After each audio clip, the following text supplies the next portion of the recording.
I got accused a few times of really roasting the ham when it comes to Steve Gonyea, that I've got so many things to say about him, and my response is always the same. What did I say that wasn't true? What did I say that wasn't 100% accurate? Has he not fostered hundreds of children? Has he not advocated? Has he not advocated at the state and government and county level? Has he not gone into rooms privately and just really fought hard for kids that would have been lost in the system?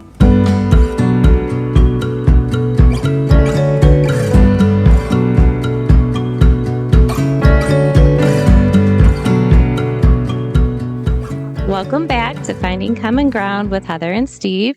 Today, we're going to do something a little bit different. We have our guest, Kathy Caruso, with us, and she's going to take over as the host today and ask Steve some pressing questions. I'm sure a lot of you have noticed he likes to go into listening mode when we're on the podcast. He does this in a lot of advocacy efforts that he's part of. But we know, Kathy and I, that when we actually turn the mic to him, he has so much wisdom. And we want our audience to have that chance to get to know him a little bit better. So, Kathy, sending it over to you. Good morning, and thank you. Thank you for having me.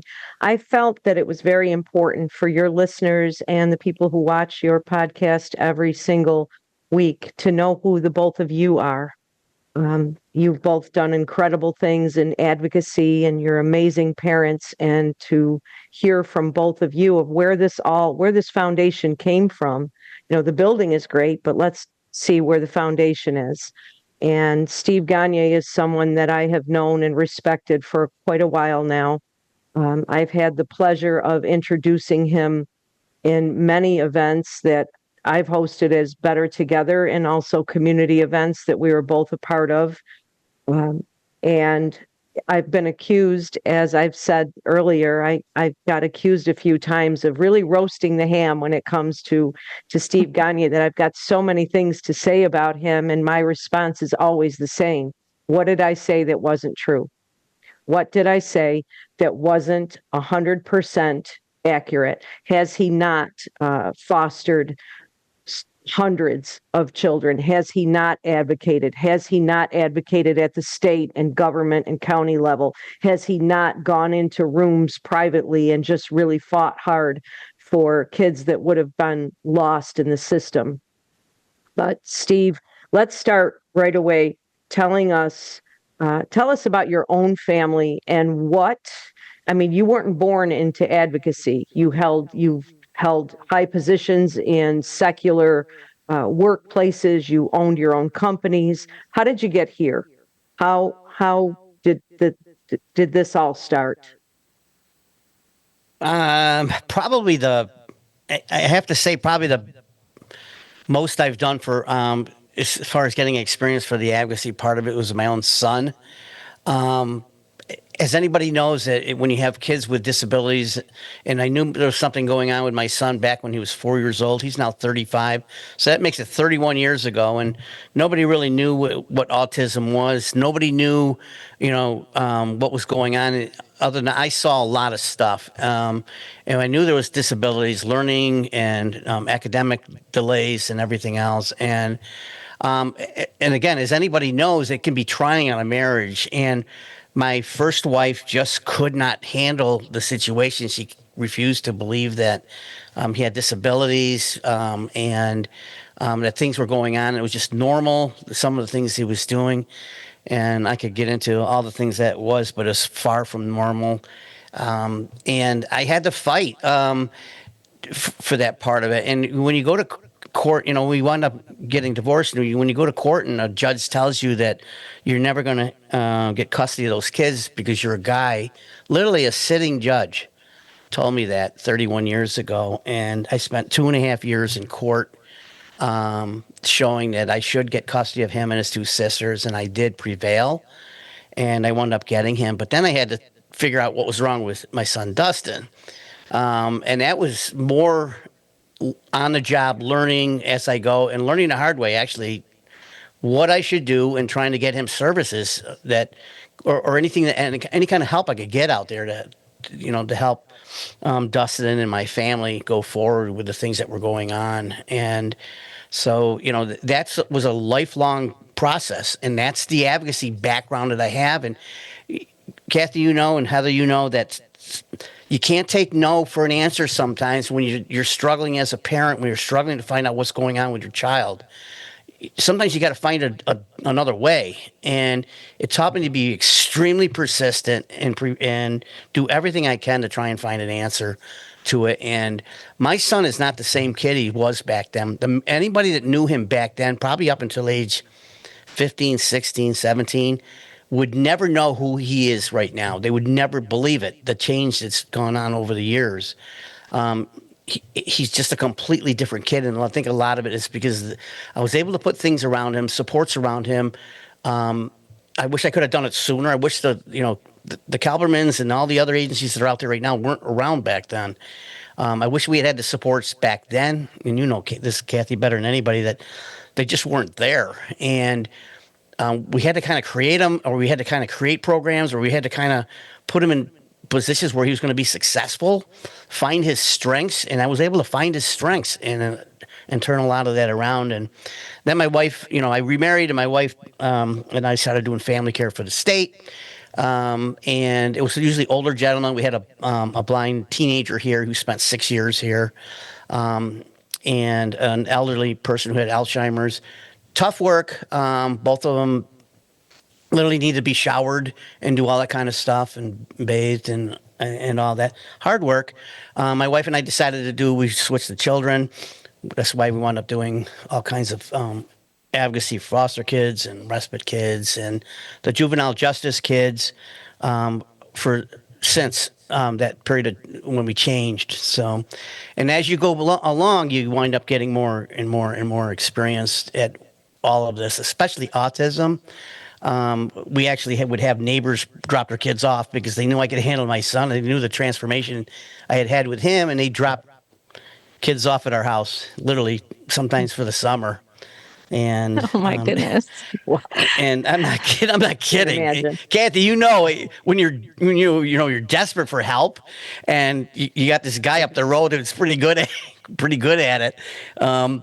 And I wasn't. They knew I wasn't going to say no, and I wound up helping some of those kids. And some of those kids now are, one's, married. He comes back and he says, "I don't know what I would have done without you, Steve, because I had nowhere to go. Nobody would let me in their house, but you." Aw. He was like 9 years old because he had autism and all kinds of issues, and we were able to, do some things with that to help and. Accept him and find his strengths and what would work around him as far as supports. And like I said, a lot of it's just time and experience and getting more and more kids. Many of the kids that we took in from foster care were autistic, the highest needs kids in the agency.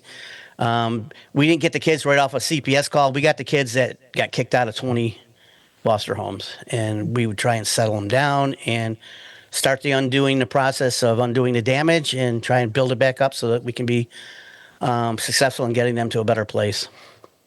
That's amazing. So your own custody battle led you down a rabbit hole to find services for your own son.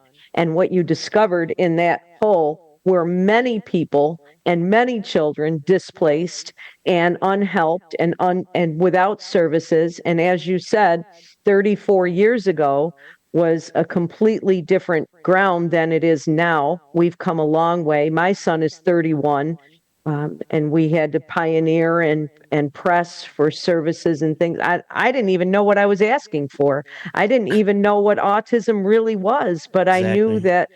that, there were things that were going on. And for you as a father to look and see and say, hey, wait a minute, this isn't typical boy behavior. This isn't typical. There's something that needs to be done. And to try to find something where there's nothing. I mean, the only thing we knew back in the day was what? ARC. So, that they helped people with disabilities. And so it's amazing that you not only fought your own battle, but you went in and you took other kids out and said, okay, I can help you too. And, many, many times, I'm sure, uncompensated and money out of your own pocket and time and energy. And as you said, you were newly married, so it took time away from your new marriage as well. And, grateful for Jennifer Gonyea because she is amazing. She's another selfless woman who's taken care of other people's kids. I have seen the interaction at many different occasions and events and things here in our city, your interaction and your family's interaction with these children who are not clinically or biologically yours.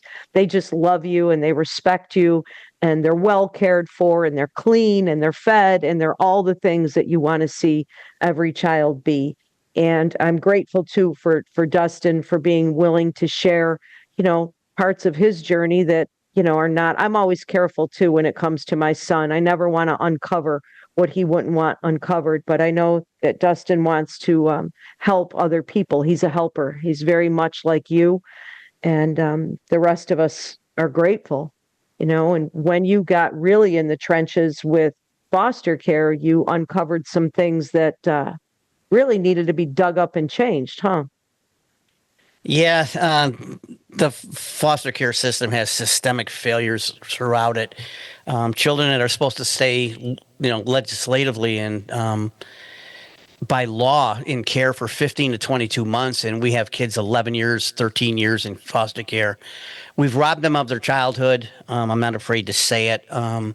It's very hard to speak out in it when you're inside the system. It's one of the reasons we're in the middle of adopting our last kids, National Adoption Day, and I'm going to be a little more outspoken and certainly be respectful and professional, but the apple cart's got to get tipped over because there's so many things that has to be changed in it. We're robbing these kids of their youth and their childhood, and it shouldn't be.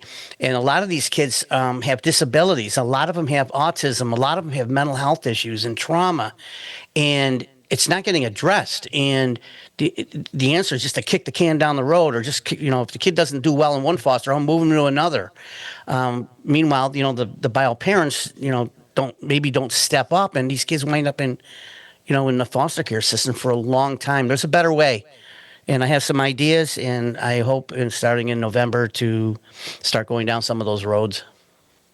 Wow. I'm very excited about that. There's so many stories to tell. So I can appreciate your hesitancy to say a lot right now because you have to get things in order, right? But I'm really looking forward to that part of your story to be more public.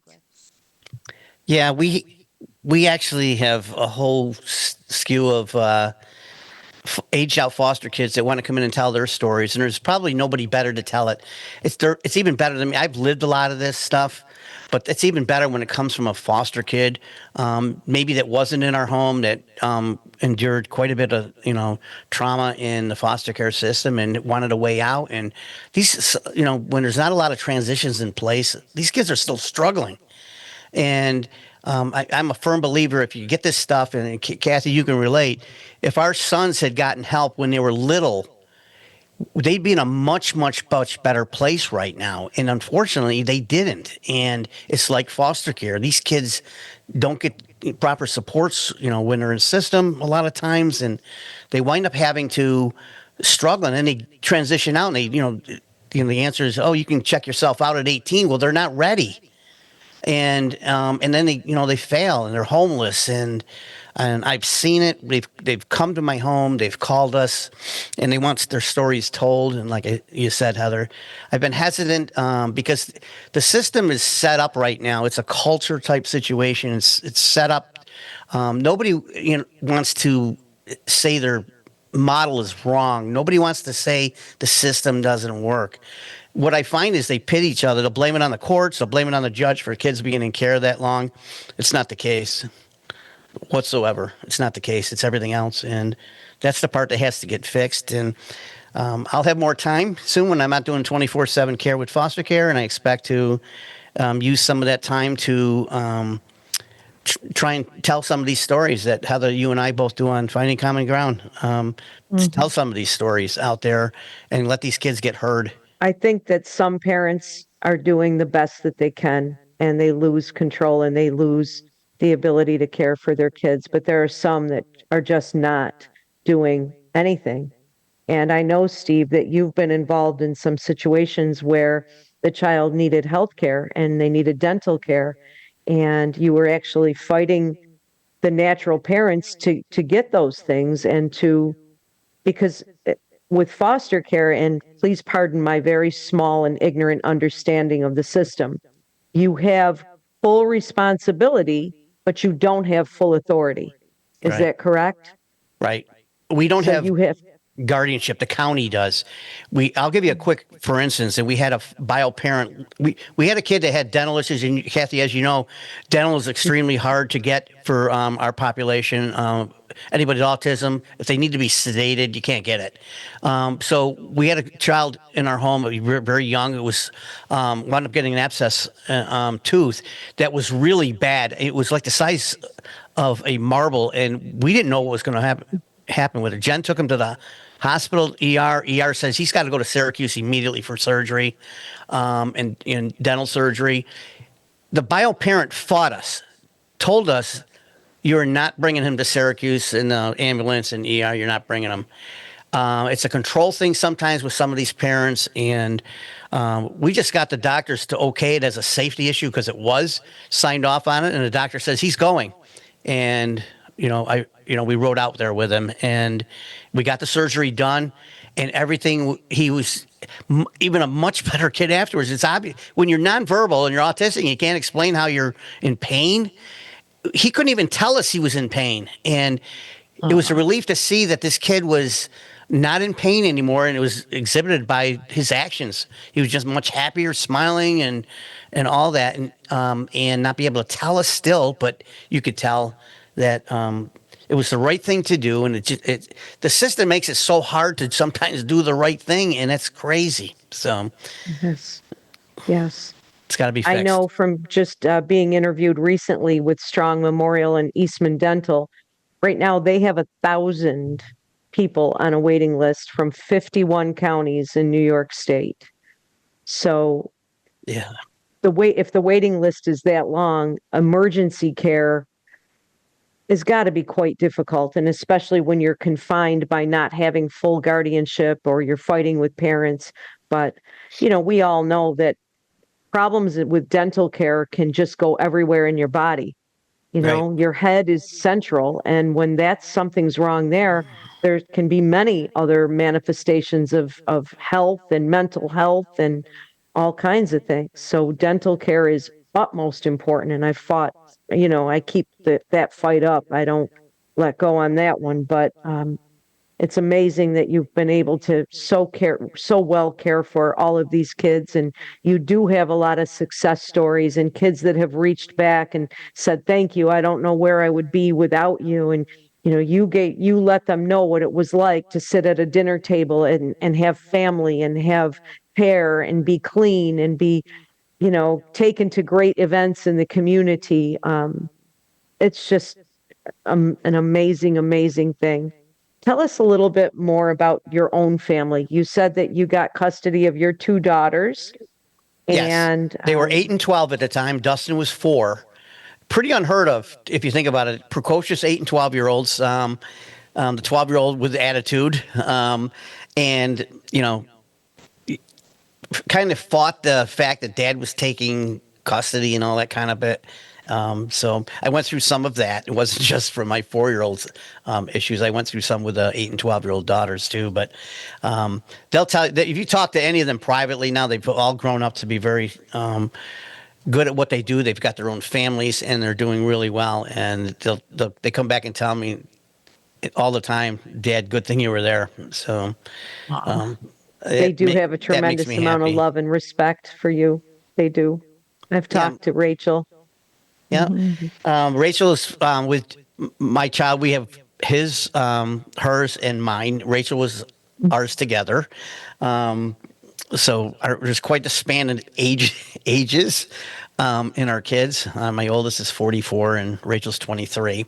If that wasn't enough, Kathy, we decided to adopt Andral 3 years ago, and he was 4 years ago. He was 11, and we had never got into this. We always wanted to be the bridge to somewhere better, and wound up. He just didn't want to leave, and he started leaving notes around for Rachel and Jen, and please don't send me. We had found a family for him, and he didn't want to go, and so we wound up adopting him and going back on what we originally had been wanted to be, was just a bridge.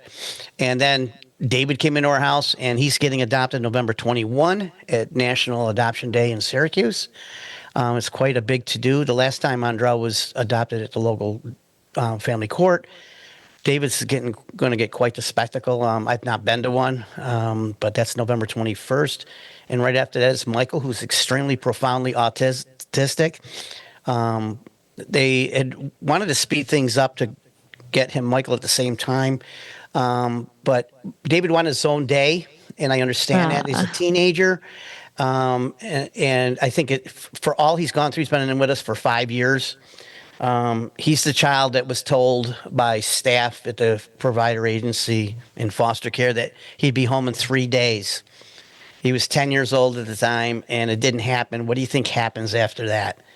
When somebody tells you that, when you're 10 years old, you're going back home and you don't go home. And that was 5 years later. And so we have to undo all of that. And we did. And we decided, you know what, if we're going to have Andral, who's 15, we might as well have David, who's 15.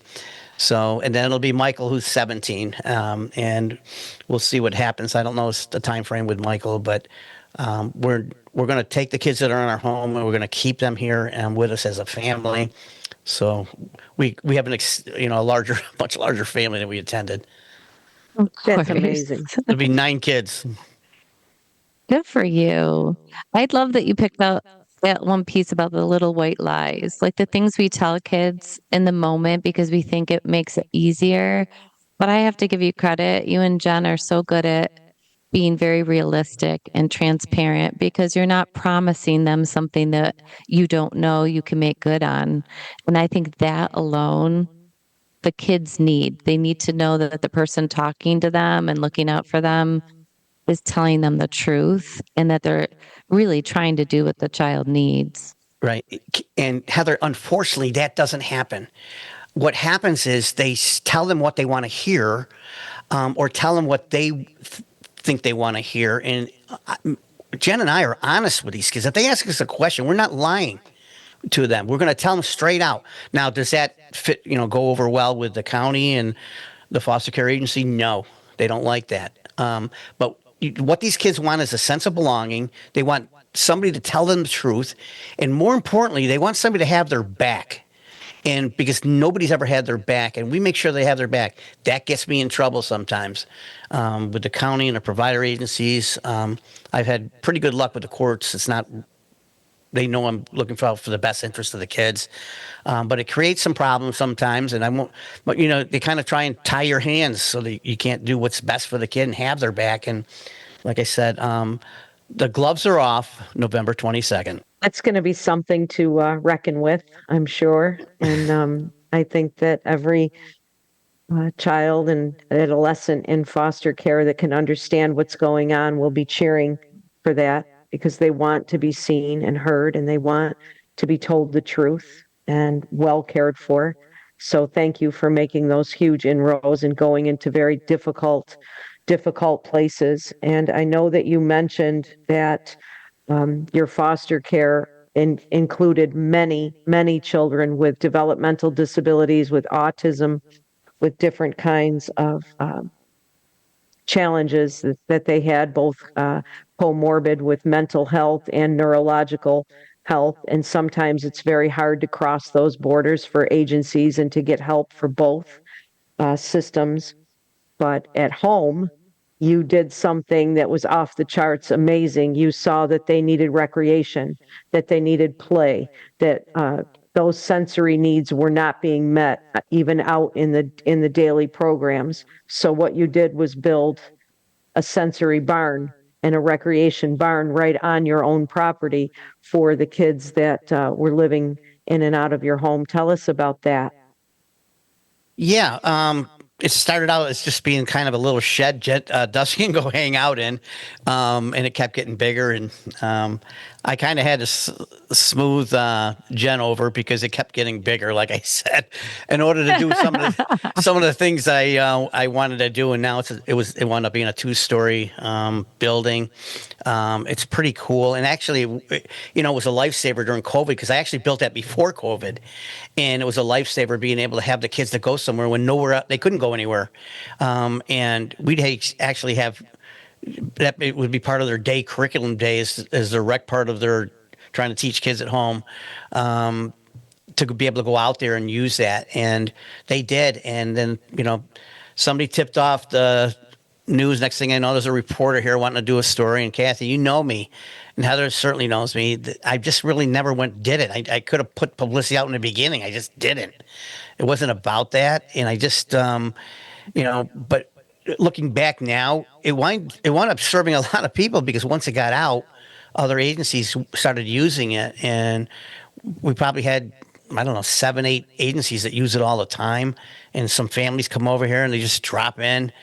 We don't have any hours really. Just let me know you're coming, and there's no charge. And there's so many different things in there. It blows you away because you're not going to get bored. And I keep going back to Michael, who is our profound autism. He could be a headbanger when he's flailing. He could be, he could punch the door when he's upset. And maybe somebody else, in the house doesn't know why he's upset, and I have to go look into it. And I always, Michael, you want to go in the barn? It stops him on the dime every single time, and he runs out there, and then I can't get him out. He wants to stay in there, but it works, and it works because of the things that are in there that interest him. And Kath, I think I've told you the story before. He likes VCR tapes and the old VHS tapes and DVDs and things like that. And it's not so much to watch the movie, which he will now that he's gotten older. He takes them all out and puts them in, and he reads all the credits off the end of the movie. And he's taught himself how to do sentences with that because he was almost nonverbal with just a couple of words, and it's taught him how to take sentences. And he literally had 7 or 8 words the other day, and his health homes case manager was here and said, "Did he just say a sentence?" Yes, Michael just said a sentence, and I can't even take credit for it other than giving him the opportunity to find his strengths, and that's his strength. His strength is that kind of stuff, and it allowed him to read off those credits and memorize it. And now his latest is he's memorizing all the commercials on TV, and it doesn't matter who's coming over our house. He'll start reading, a commercial right off, word for word, what's in the commercial. And Heather, I think I told you this story that UPS came here one day, and he went to the door, and I was going to answer the door, and Michael got it first, and he told the UPS driver to keep the change, you filthy animal, from from the movie Home Alone. We have that on the Ring. It's funny as heck. Now, because he's just saying that with his autism, Kathy, he's just saying it. And the UPS driver looked stunned in the beginning. Then he realized he was repeating it off a movie. But those kinds of moments that you get is why we love having Michael around here. He's funny. Kathy, it doesn't mean that, when you have an autistic kid, it doesn't mean that all the feelings go away. It doesn't mean that they can't have a quality of life or fun and all that kind of stuff. And if we can do anything, and the Autism Barn was the reason was to get them some fun in their life and have them let them have a place to go, or maybe some people in the community to go. And we hope to take that initiative across the country. That film companies interested in doing that is initiative number 2. So we'll see. We'll see what happens. When you're talking about the film company, I was going to say, I think we need more information in case the audience doesn't remember that part. It's a newer development for you. Yeah, OPWDD asked us to be one of 2 families that they interviewed in the home. It's like a one weekend or one day in the life of somebody in the IDD autism community, and lived filming. And they came here. LPWDD came here with Georgetown University. We had to go through an interview process, and they got all the way through. And this national film company, Pendragon Films out of Washington D.C., came and they spent 3 days here filming. Our rooms and house were completely filled with cameras and everything. And he loved the fact because we had the another initiative, the ability. There's a bus situation you guys can ask me about after, but it had all these things that we wanted to do, and they wanted to film all these activities, and he wound up loving some of the things that we did. He had connections, and he asked if down the road after they came back start a nonprofit to put one of these barns in hopefully every town, and this bus that we're calling an ability bus, to put one of them in every area, starting with 2 in each state in the beginning. So pretty cool stuff. Again, caused by I'm trying to think the word. So many times, Heather, and you know, and Kathy, you know, we're all in this advocacy world trying to do the best we can, and there's so many people who do advocacy different than I do, and that we do. We're in the trenches, but there's a lot that just think the answer is taking a bus ride down to Albany and meeting somebody in the veranda down there with signs and things like that, and that's all fine for everybody else, but I'm at the stage in my game that I want to move the needle, and I can't move the needle that way. And so, if I can make something happen behind the scenes, and create something, and then kind of put them in a situation with wraparound supports like OPWDD, then I think that works, and I think that's important. And you wind up being able to get move the needle and get traction with some of this stuff because people are interested. People want to see success stories. You know who wants to see it the most? Our fellow families that live this what we do. And when they don't see it, they get frustrated. And we're all overworked. We're all exhausted. We all have a lot of stuff on our plates. And if I can, and Heather, which is the reason we started Finding Common Ground, was we wanted to inspire and we wanted to empower. And when I'm gone, I want to know that we did everything we could to try and inspire somebody else in a younger, parenting role of taking something further in what we're doing and maybe do something on themselves in their own little world to create a better actionable item for their own child. I remember being in a meeting with you, Steve, and this mom is like, who's going to do something? Who's going to help us? Who? Like she's going on. And you're always so quiet. And you said, I think we are the ones that need to help ourselves. We need to create something and because we know what our kids need. And I thought in that moment, yes, we're so programmed in our country to think about who can give us what. But we forget to look at our neighbors and our community members and say, you have this piece, I have this piece, we can do this together. And I think that that's what you bring to the table is that sense of community and really bringing everybody to the table and talking to the families who are impacted because how many times has the government, even really well-intentioned initiatives, created something that does not help us? Now they've spent millions, if not billions of dollars on something that won't actually help us. So I really appreciate the way you approach things because it's easy to go in guns blazing and scream and yell and protest because it feels almost like what you're supposed to do because you're so angry, but you're doing what we're supposed to do. You're creating blueprints other people can follow. So that's Heather, very important to me. you know who has the answers to all of this? Kathy does. I do. You do. The parents do. We have the answers pretty much for all the things that ail us in the worlds that we live in disability with our children. We know what should be done. Unfortunately, when you don't have a seat at the table, and that's historically been the case for the last 30, 40 years, it's why I choose not to go down those roads. And a lot of times because they're not getting anywhere and they're not doing anything. And the decisions get made on our kids in some corporate bureaucratic office in Albany. We're not even there. And it's done by, somebody that might have an education, but doesn't have lived experience like we do. And I I try to push myself into the back room some of this stuff so that we do get a seat.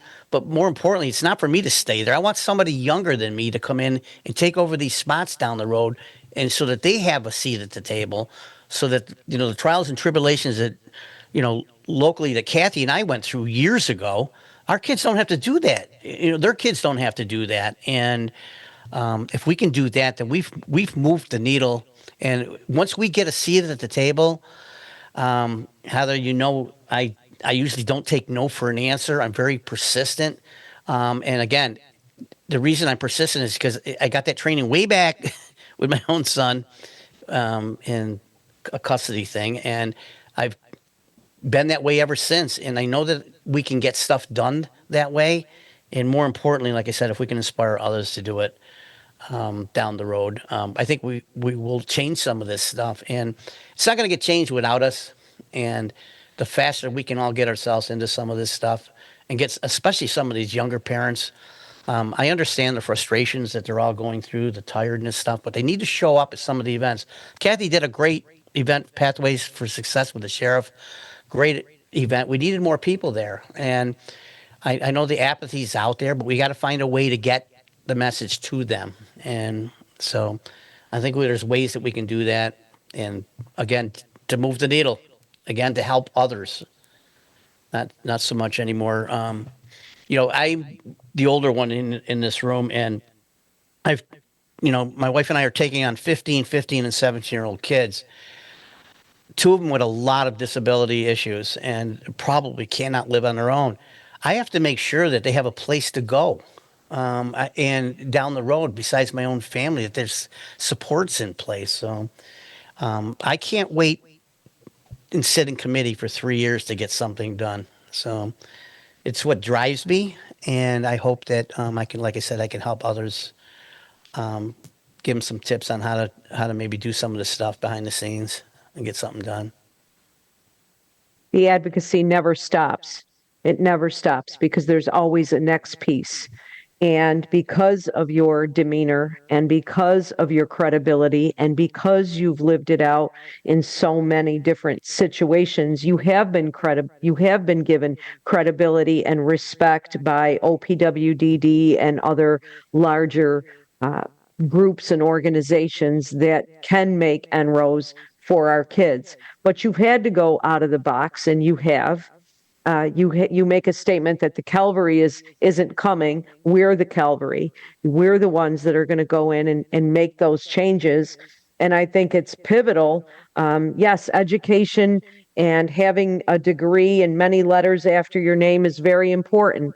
But the lived out parent experience of what is exactly needed can only come from someone like yourself and Heather, to see what's really needed out there, and you're doing it. And now you have to take it a step further and not only think about your own son and his living situation, but the other children that you have brought in and adopted and made your own.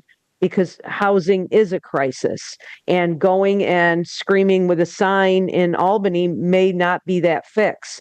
And I've always said the mark of an excellent leader, you don't always want to be chief. You want to pass those feathers or those batons to the next generation. Thank God Heather's young, and she's going strong and making differences and making changes. If we could raise up 2 or 3 Heathers or 2 or 3, young ones behind us to go and do it, then we've done our job. And you've done your job, Steve, because you're teaching. You're not only doing, but you're teaching and leaving real substance behind, and not just a mouth. You're leaving real credibility, real stuff behind you, of a van transportation now for people with developmental disabilities, places to go, programs and initiatives. But unfortunately, like you said, some of these events that we do that want to bring awareness of what's out there, of how to get familiarized with services, they're not very well attended by parents. You get 100 phone calls after. What did I miss? How do I do this? You have to be proactive and you have to be involved. There's, We can't do everything for everybody. And you've taught that, and you've taught that well, and I'm grateful. I'm grateful for that. You sit on many, many boards. You have high level positions in a lot of different advocacy groups, and so your voice is being heard. And I'm very grateful for that, because numbers don't mean anything if there's no action. I would rather be in a room with five movers and shakers than 2,500 people who just want to pass the buck and say, well, this is all that's wrong. And even motivating parents into a right vein of actually doing more for their own kids. Yeah, So thank you for that. you're welcome. But Kathy, you're in this fight too, and you're a great warrior mom out there. Um, if I could take a moment, I think looking at going ahead, I want to inspire and empower, and so does Heather, and so do you, Kath. I think more dads got to get involved. There's not enough dads involved in any of this stuff. It puts a lot of work on the moms doing all the work. Sometimes they can't because they have to work and all that kind of stuff. But when you sit in meetings and you go to and there's hundreds of people in there, and I'm the only guy. My wife's wondering, what kind of convention are you going to? What kind of conference? Why is there no guys there? I don't even know if I have the answer. There's a lot of probably stale answers to why, but guys need to be involved. The dads need to be involved as much as they can in some of this stuff, and they need to step up. And I think it puts a different light on when, unfortunately, I think sexism does happen, and I've seen it in IEP meetings. I've seen the single moms reach out to me and ask me to go into an IEP meeting where the mother was discounted. She was a single mom, and I go in there, and I'm just another parent.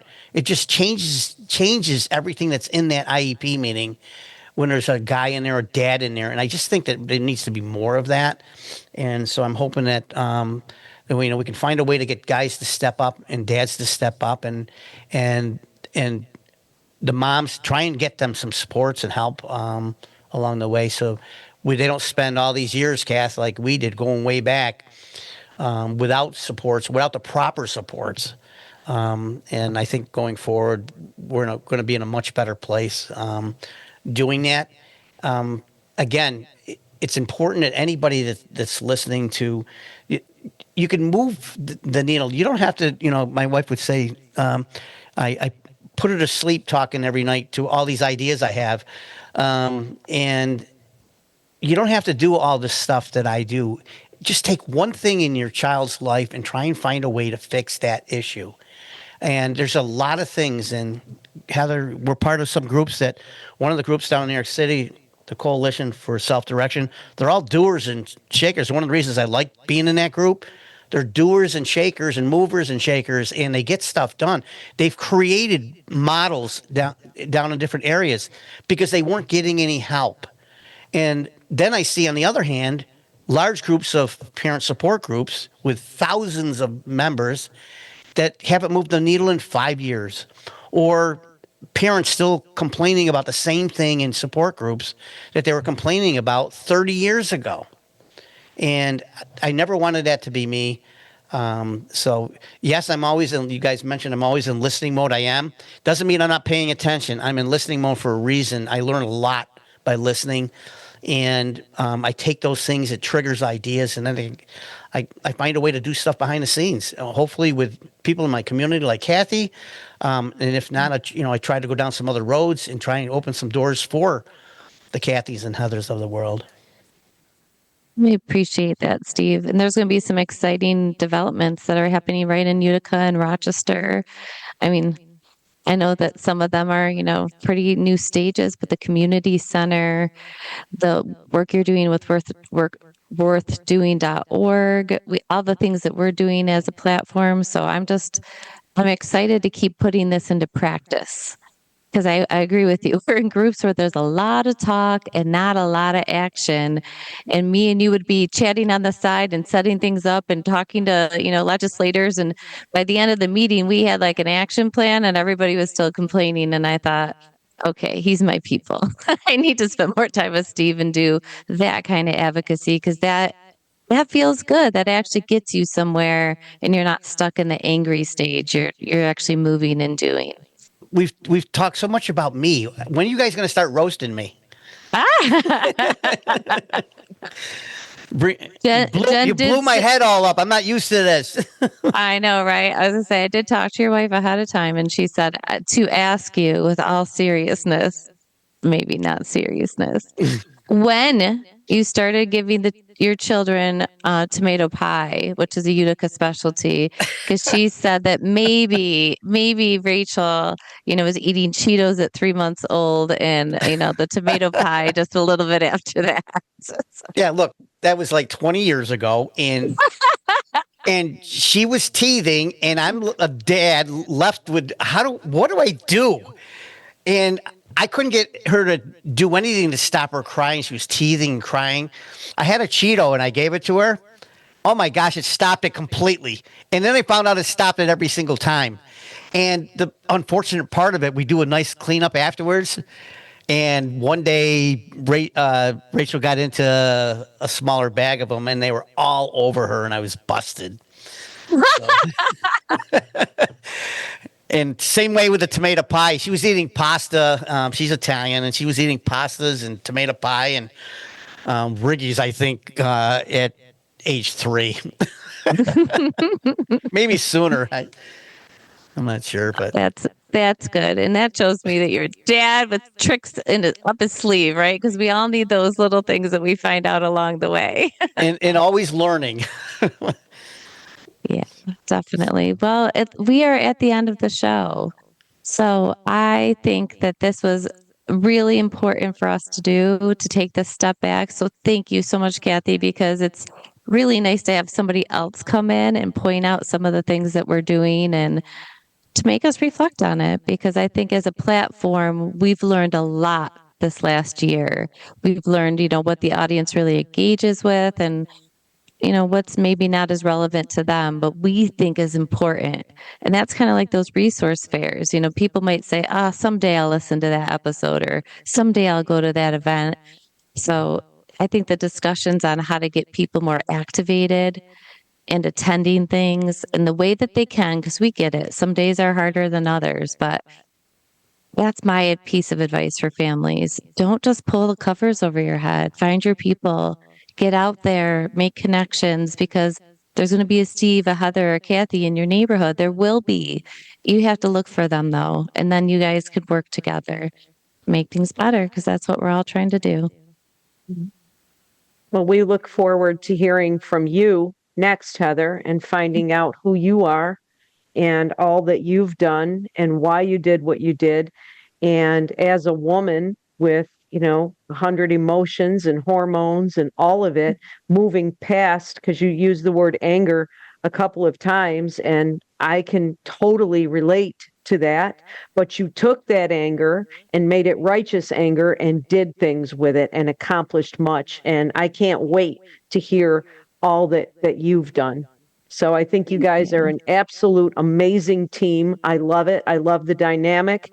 And I think it's important that your listeners know exactly who's sitting behind those headphones and what you've all accomplished and how you've accomplished it, how you've moved needles, and that you've had to take years and a lot of grit and while raising your own families and still make headroom, make room for other people along the way. So I applaud you. I totally honor and respect both of you. And I don't say that to bake any ham. That's just truth and reality. So thank you. And I can't wait to interview you next, Heather.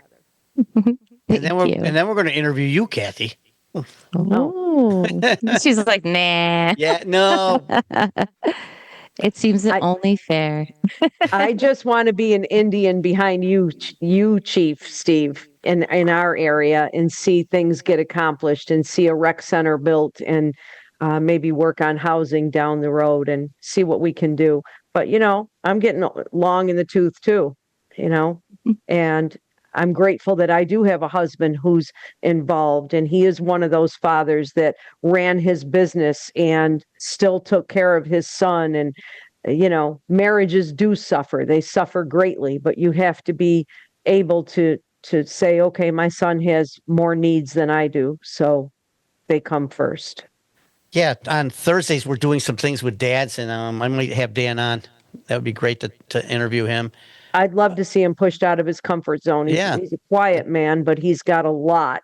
He's yeah, he's lived it, and there's just nothing that can take the place of and that. he's lived it every day. He never Right. was not here one day, and I'm grateful for that. Yeah. You know, that's not Fantastic. the norm. So until next time. Continue the conversation by joining our Facebook group. If you're a fan of the show, please join our supporters club. Subscribe on YouTube, rate and review on your favorite listening app, but most of all, share it with your friends. Just one more click or comment can make a huge difference and help us to continue finding common ground.